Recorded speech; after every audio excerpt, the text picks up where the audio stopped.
शुक्रिया जी। डॉक्टर मोहम्मद अफजल खान डांडला साहब।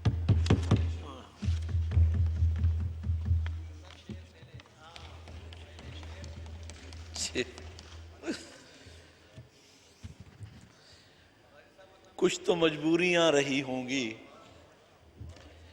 कुछ तो मजबूरियां रही होंगी, यूं कोई बेवफा नहीं होता।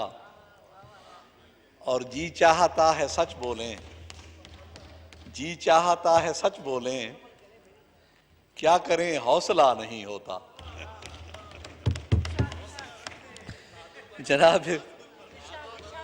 जनाब स्पीकर, चलो सच झूठ की बात हुई है तो एक और शेर में सुना देता हूं कि झूठों ने झूठों से कहा है सच बोलो, झूठों ने झूठों से कहा है सच बोलो, सरकारी ऐलान हुआ है सच बोलो। घर के अंदर झूठों की एक मंडी है, दरवाजे पर लिखा हुआ है सच बोलो। गुलदस्ते पर यकजहती लिख रखा है, गुलदस्ते के अंदर क्या है सच बोलो। और गंगा माया डूबने वाले सब अपने थे, नाव में किसने छेद किया है सच बोलो। जनाब स्पीकर, सच बंदा कैसे बोले कि महंगाई के इस दौर में सच बोलना भी महंगा पड़ता है। जब मुफ्ता इस्माइल साहब वजीर खजाना बने तो हम खुश हो गए नाम सुन के कि शायद इनकी वजारत में नाम मुफ्ता है तो चीजें गरीबों में मुफ्त तकसीम होंगी। एक डेढ़ माह की खामोशी रही। वो कहते हैं ना, खामोशी किसी तूफान का पेश खैमा होती है। और डेढ़ माह बाद मुफ्ता इस्माइल साहब ने महंगाई का जो तूफान बर्पा किया है, तो अब ना लोग मर सकते हैं ना जी सकते हैं। और हाल ही में जो पेट्रोल और डीजल की कीमत में इजाफा हुआ है, ये नाकाबिल बर्दाश्त है पूरी कौम के लिए।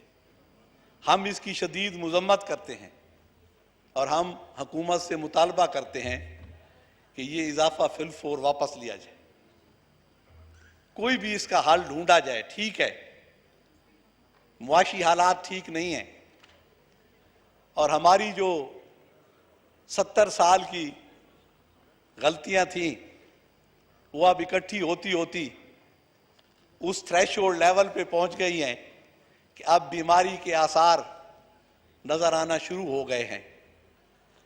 इसका इलाज इस कौम को मिल बैठकर ढूंढना होगा कि हमें इन हालात में से कैसे निकलना है। इस वक्त कौमी यकजहती की जितनी जरूरत है शायद माजी में कभी इतनी नहीं थी। मैं ये भी कहूंगा कि बजट हमेशा जब भी पेश होता है और हर आने वाली हुकूमत जब बजट पेश करती है तो पहले पहले अल्फाज यही होते हैं कि मईशत हमें बहुत ख़राब हालत में मिली है और पिछली हुकूमत मईशत का बेड़ा गर्क कर गई है, अब हम इसको ठीक करेंगे इंशाअल्लाह। पिछली हुकूमत ने कहा था कि मईशत हमें ICU में मिली है और फिर अगले साल कहा कि हम इसे डे रूम में ले आए हैं। फिर शायद कुछ संभलने लगी, लेकिन आखिरी दिनों में तो ये हाल है अब कि समझ नहीं आ रही कि IMF के 1 अरब रुपए के लिए हमें क्या क्या सख्त इकदामात उठाना पड़ रहे हैं। जो भी हुक्मरान आता है, तकरीरें करता है, सुनहरे ख्वाब दिखाता है, फिर चला जाता है। सरे मेंबर वो ख्वाबों के महल तामीर करता है। सरे मेंबर वो ख्वाबों के महल तामीर करता है, इलाजे गम नहीं करता, सिर्फ तकरीर करता है। सरे मेंबर वो ख्वाबों के महल तामीर करता है, इलाजे गम नहीं करता, सिर्फ तकरीर करता है। और सुनहरे ख्वाब दिखाने में खूब माहिर है, सुनहरे ख्वाब दिखाने में खूब माहिर है, वो बेवकूफ बनाने में खूब माहिर है। और वतन चलाना तो उस आदमी के बस का नहीं, मगर जबान चलाने में खूब माहिर है।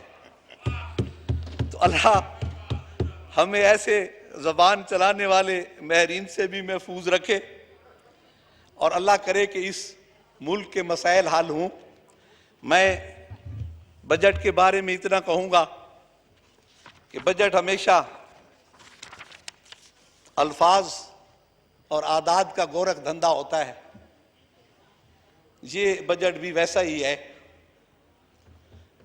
इस दफ़ा बजट तकरीर का जो किताबचा था, शायद वो असम्बली के साइज को मद्देनजर रख के कुछ छोटा बनाया गया था। बहुत सी अहम चीज़ें वज़ीर ख़जाना के या हुकूमत के या इनके मईशत के जो माहिरीन हैं उनकी नज़र में नहीं आई, जिसमें दो का जिक्र एक तो मैं ये कहूँगा कि ख़ास तौर पे तालीम और सेहत के लिए को ख़ास तवज्जो इस बजट में नहीं दी गई। और दो चीज़ों को जो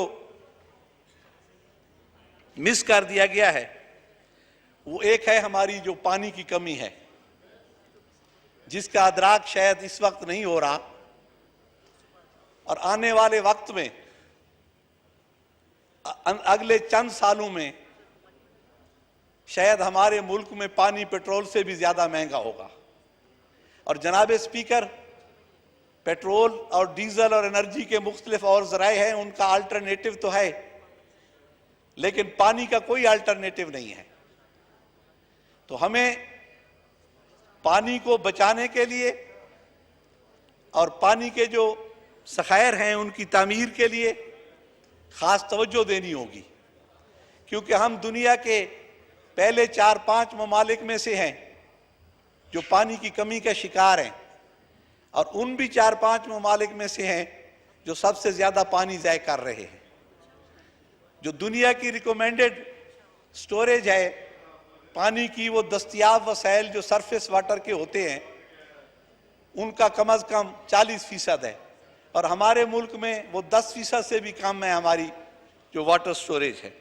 तो इस पे खास तवज्जो देनी चाहिए। और एक और मैं गुजारिश करूंगा कि जो पॉपुलेशन ग्रोथ है, जो सबसे बड़ा मसला है इस मुल्क का, जिस तेजी के साथ हमारी आबादी बढ़ रही है और वसाइल हमारे उसके मुकाबले में कम हो रहे हैं, तो किसी भी आप मईशत दान को, किसी मनसूबा साज को बिठा दें, वो इस तेजी से बढ़ती हुई आबादी की जो जरूरियात है इनको कैसे वो कवर कर सकता है जब तक कि हम आबादी पे कंट्रोल ना करें। तो इसको भी जरूर नजर में रखना चाहिए। और पापोश की क्या फिक्र है, दस्तार संभालो। पापोश की क्या फिक्र है, दस्तार संभालो, पायाब है जो मौज गुजर जाएगी सर से। तो इन चीजों पे तवज्जो देने की जरूरत है। अब मैं ज़राअत का जिक्र करूंगा कि हर साल हर हुकूमत ज़राअत के लिए ये मानती है कि ज़राअत हमारी रीढ़ की हड्डी है, और फिर मुझे पता नहीं वो कौन से नादीदा हाथ हैं जो कि हर आने वाली हुकूमत को ज़राअत मुखालिफ पॉलिसियां बनाने पे मजबूर करते हैं। इतने बड़े बजट में ज़राअत के लिए सिर्फ 21 अरब रखना मेरे ख्याल में उस 70% आबादी के साथ मजाक है जो कि ज़राअत पे जिंदा रह रही है। और अगर आज तक हमारा मुल्क और हमारी आवाम भूखे इसलिए नहीं मरे। 2-3 दफा क्राइसिस आए हैं कि हम ज़राई मुल्क हैं और हमारा किसान अनाज इतना पैदा कर रहा है कि वो कहीं ना कहीं कौम की ज़रूरतों को पूरा कर रहा है। तो जनाब स्पीकर, अगर कोई मईशतदान, कोई महरे मनसूबाबंदी ये सोच रहा है कि पाकिस्तान की तरक्की का रास्ता ज़राअत के अलावा कहीं और से है, तो मेरे ख्याल में हमने पहले 70 साल ज़ाय कर दिए हैं और आने वाले साल भी हम ज़ाय कर देंगे अगर हमने ज़राअत को फोकस न किया तो। मेरा हुकूमत से ये मुतालबा है कि ज़राअत की जो इनपुट्स हैं उनको सब्सिडाइज करें, किसान को सस्ती बिजली, सस्ता डीजल, सस्ती ज़राई अद्वियात और खादें मुहैया करें। वो 6 महीने से 1 साल में आपको इतना अनाज पैदा करके दे देगा, इतनी कपास और इतना चावल पैदा करके दे देगा कि आपको शायद किसी IMF के पास जाने की ज़रूरत नहीं पड़ेगी। तो ज़राअत को ज़रूर फोकस करें और फोकस ही आप एग्रीकल्चर और एग्री बेस्ड इंडस्ट्री को करें इस मुल्क में, और यही हमारी तरक्की का रास्ता है और इसी से गुजर के हम तरक्की कर सकते हैं। मेरा हुकूमत के से ये भी मुतालबा है कि जो बिजली के ट्यूबवेल इस वक्त चल रहे हैं उनको सोलर में कन्वर्ट किया जाए। उसका 80% खर्चा हुकूमत बर्दाश्त करे और 20% किसान से लें। इस वक्त तकरीबन 11 लाख के करीब ट्यूबवेल हैं हमारे मुल्क में बिजली से चलने वाले। इससे कितनी बिजली बचेगी उसका अंदाजा आप खुद लगा सकते हैं।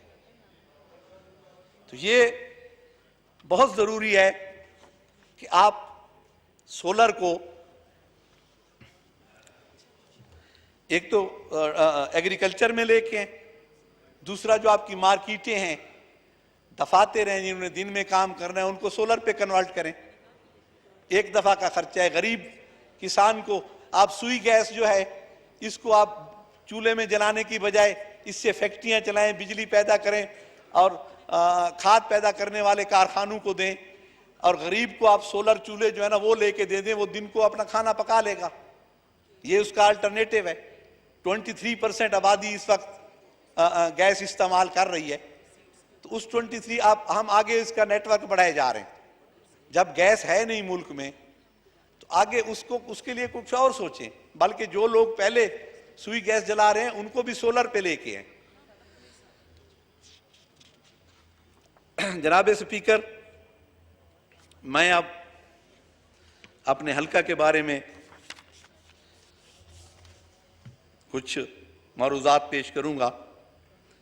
मेरा ताल्लुक ज़िला बक्खर से है और ज़िला बक्खर पंजाब का राजनपुर के बाद दूसरा पसमानदा तरीन ज़िला है। वहाँ हर एक चीज़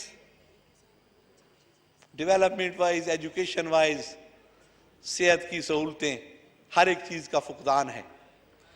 तो मैं सबसे पहले तो गुजारिश करूंगा, बल्कि पहले मैं शुक्रिया अदा करूंगा कि 2012 में खादिम आला पंजाब जनाब शहबाज शरीफ साहब ने सरगोदा यूनिवर्सिटी का सब कैंपस बक्खर में दिया था। और फिर मैं शुक्रिया अदा करूंगा उस्मान बुज़दार साबिक वजीर आला पंजाब का कि उन्होंने इस सब कैंपस को फुल फ्लेज यूनिवर्सिटी में तब्दील किया। अब वो यूनिवर्सिटी उस सब कैंपस में चल रही है, फंक्शनल हो गई है। मेरी गुजारिश है वफाकी गवर्नमेंट से और सूबाई गवर्नमेंट से कि थल यूनिवर्सिटी बक्खर के लिए ज़्यादा से ज़्यादा फंड्स दिए जाएं ताकि उसका न्यू कैंपस जो है वो तामीर हो सके। इसके बाद मैं एक और गुजारिश करूंगा कि 2012 में उस वक्त के वजीर आला जनाब शहबाज शरीफ साहब ने बक्खर में एक मेडिकल कॉलेज का ऐलान किया था। उस पे कुछ काम हुआ, लेकिन वो जो ब्यूरोक्रेसी का सुर्ख फीता है उसका शिकार होता चला गया और डिले हो गया और फिर वो ड्रॉप हो गया वो मंसूबा। अब अल्लाह का करना ऐसा हुआ है कि उस वक्त का वजीर आला आज का वजीर आजम है, तो मेरी गुजारिश होगी कि वो जो उनका वादा तशनाए तकमील है आज तक, उनसे गुजारिश है कि वो मेडिकल कॉलेज बखर में जरूर बनाए, क्योंकि उनका बखर की आवाम से वादा था और वो वादा पूरा करना उन पे फर्ज है। जो सफर अख्तियार करते हैं वो ही दरिया को पार करते हैं, जो सफर अख्तियार करते हैं वो ही दरिया को पार करते हैं। झूठे वादे किया न कर हमसे, हम तेरा एतबार करते हैं। तो मेरी गुजारिश है कि वो इस वादे को पूरा करें। और एक और मंसूबा जो थल के लिए है, वो मैं अपनी पिछले जो तकारीर है उनमें भी गुजारिश करता रहा हूं। वो एक थल मोटरवे है जो कि ईस्टर्न रूट, जो सी पैक का ईस्टर्न रूट है, उसको वेस्टर्न रूट से बरास्ता बखर कनेक्ट करे। ये 232 किलोमीटर बनता है। और इससे एक तो ये है कि जो सेंट्रल पंजाब है उसका गवादर का जो रास्ता है वो 600-700 किलोमीटर कम हो जाएगा फासला, अगर इसको कनेक्ट कर दिया जाए ईस्टर्न को वेस्टर्न से। दूसरा यह है कि ये सराय थल से ये गुजरेगी और वहां पे एक संगम बनेगा MM रोड का और इस मोटरवे का सराय मुहाजिर पे। वहां मेरी गुजारिश है हुकूमत वक्त से कि वहां स्पेशल इकोनॉमिक जोन बनाया जाए, क्योंकि हमारे नौजवान बेरोजगारी की वजह से मजदूरी करने के लिए कराची तक जाते हैं, इस्लामाबाद तक आते हैं, लाहौर तक जाते हैं। वहां पे हमारे थल के अंदर इंडस्ट्री लगे और लोगों को रोजगार मिले। एक और गुजारिश मेरी हुकूमत से होगी कि MM रोड, पिछली हुकूमत ने वादा किया था कि उसको एक्सप्रेस वे बनाया जाएगा, 2 रोया सड़क बनाई जाएगी। वो अब बन तो रही है लेकिन 2 रोया नहीं बन रही। मेरी गुजारिश है हुकूमत से कि ये एक बहुत बड़ी अहम रोड है, इसका जो डिजाइन है इसको रिवाइज करके तो इसको 2 रोया बनाया जाए ताकि लोगों को आने जाने की सहूलत हो। और ये बहुत ही अहम रोड है जो बहुत से अजला को कनेक्ट करता है और कराची और पेशावर के दरमियान बरास्ता मुल्तान शॉर्टेस्ट रास्ता है ये। एक और मेरी गुजारिश है कि दरियाए सिंध के मशरकी किनारे पे एक फ्लड प्रोटेक्शन बंद बना हुआ है जो 2/3 कंप्लीट हो चुका है और 1/3 अभी रहता है बखर के से, तो उसको कंप्लीट किया जाए और उसके ऊपर, उस बंद के ऊपर एक सड़क बनाई जाए ताकि कच्चे का एरिया बहुत जरखेज एरिया है, उसकी ज़मीनें महफूज भी हों और वो शुगर केन ग्रोइंग एरिया है और वहाँ गन्ना जो है वो शहरों के बाहर से मिलों को सप्लाई हो सके। जनाबे स्पीकर, आखिर में मैं 2 पॉइंट रह गए। एक थल का किसान जो है उसके बारे में एक मैं सराकी शेर भी पढ़ूंगा कि तैं मूंझां दी वस्ती दे विच कूंजां लच्छां डिठन,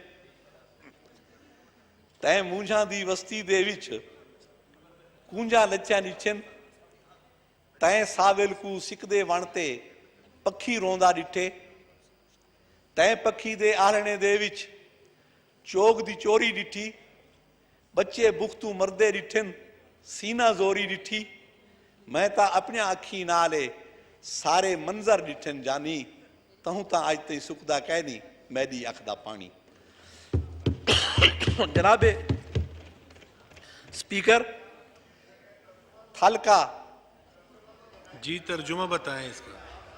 ये मैं आगे उसका बता रहा हूं जी। ये इसका कि जो थल का किसान है उसकी पिछले एक ही फसल होती है, वहां बारिश पे चने की फसल है, और पिछले 5, 6, 7 साल से उसकी फसल नहीं हो रही। उसने जो एग्री लोन्स लिए थे ज़राई तरक्याती बैंक से और माइक्रो फाइनेंस बैंकों से, वो जिसने 50,000 लिया था वो सूद दर सूद करते हुए किसी का 5 लाख हो गया, किसी का 6 लाख हो गया है। अब गवर्नमेंट उनसे उनकी जो जमीनें रहन थी वो बैंक को दे रही है नीलाम करने के लिए। उसकी फसल ही नहीं है तो वो बेचारा कहां से वो लोन वापस करेगा।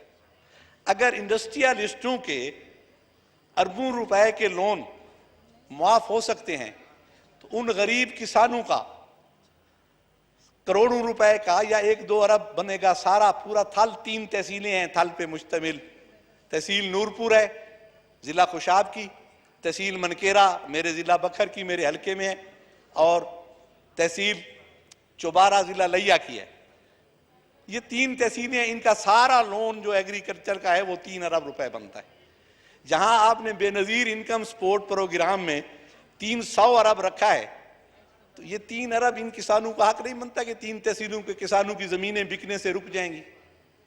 और हदीस भी है, इस्लाम के मुताबिक भी वो लोग जो कर्जों में जकड़े जा चुके हैं उन पे ये ज़कात का पैसा जायज़ है, उनको दिया जा सकता है। क्यों ना उनके ये कर्जे मुआफ किए जाएं, या कम से कम सूद मुआफ कर दिए जाएं, या कम से कम ये कर दिया जाए कि उनके कर्जों की वसूली को रोक दिया जाए। डॉक्टर साहब का माइक खोलें। मेरी गुजारिश है कि इन मफलूकुल हाल किसानों के लिए जिनकी कोई आवाज़ नहीं है, मैं बोलता रहा हूँ या एहसानुल्लाह टिवाना साहब ने कोशिश की थी, वो आजकल असम्बली में नहीं है। हालांकि उन्हें भी जमाली साहब की तरह आके यहीं असम्बली में बैठ के ही लोगों के मसाइल कम अज़ कम पेश करने चाहिए थे। तो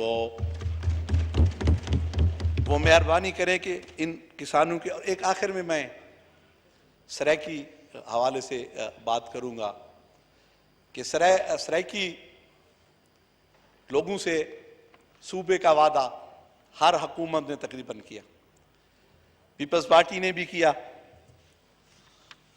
इसने मुस्लिम लीग नून ने भी किया, और नून लीग ने भी किया, और पीटीआई ने भी।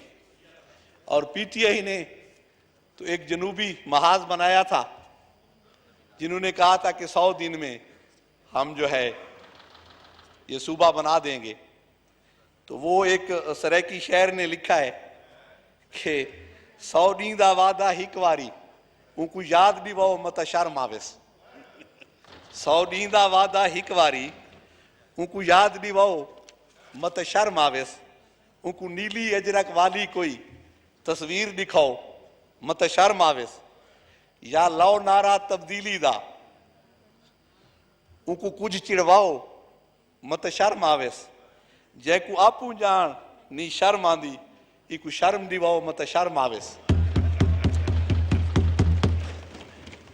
पंजाब जनूबी नहीं मंगदे, ना रियासत ना मुल्तान होवे, आवाज है सारे वस्बे दी साकू सिर्फ सरायकिस्तान होवे। बहुत बहुत शुक्रिया जनाब। शुक्रिया जी।